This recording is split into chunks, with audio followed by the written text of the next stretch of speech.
you have to be concerned, because what your neighbor doesn't have, the neighbor may look to you for. Amen?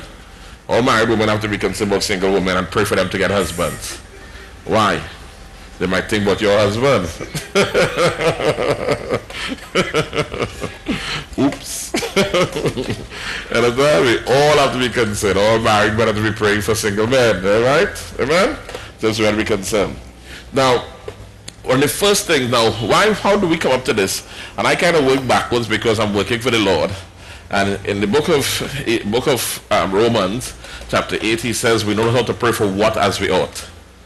So the big problem in prayer is praying is content and right way, because there are many types of prayer. There's a prayer where you just make a command and walk away. There's a prayer where you travail.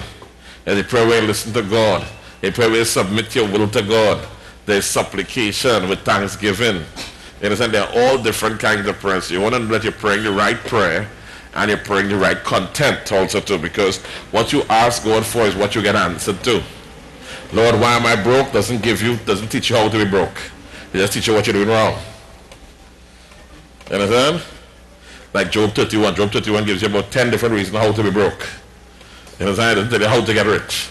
It tells you all the different laws that lead you into poverty. You understand? And people teach about if you invest with somebody else's wife, that can interfere with your prosperity. There's a law like that. If you curse somebody else's prosperity, that can interfere with your prosperity. If you're vexed when your servants start to increase, that can interfere with your prosperity. All these things are in Job chapter 31. Amen? That's a great prosperity chapter in the context of the things that hinder your prosperity. Amen? If you mess with a man's wife, that sends a fire to your increase. Amen? Now in James chapter 4, James takes things from a different standpoint. He says, where do wars and fighting come from among you? He says, do they not come from your desires for pleasure that war in your members? You lust and do not have, you murder and covet and cannot obtain. You fight and war, yet you do not have because you do not ask. Amen? And the three basic things that we want in life is tied into this formula. It's tied into the HWH formula, which looks so much in like what? All right. What about this?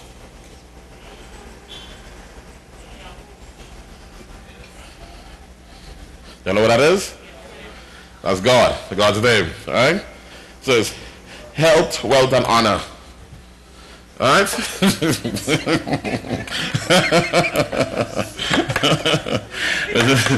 the three things everybody wants: health, wealth, and honor. That is why the Bible says in wisdom's left right hand is long life, which is health, and in her left hand are honor and riches, so wealth and honor.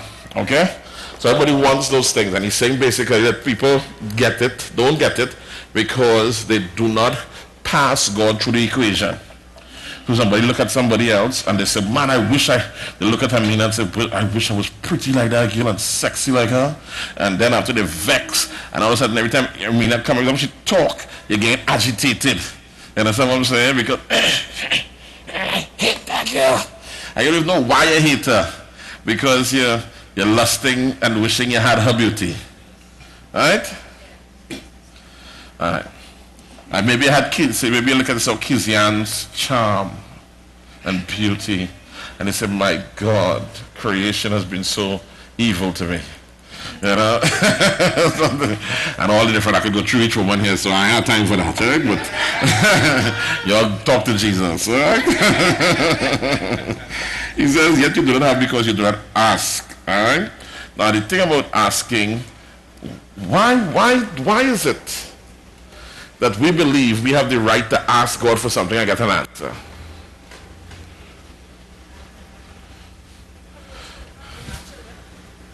Why it is you feel you could just walk up to God, ask, and you will get an answer just like that?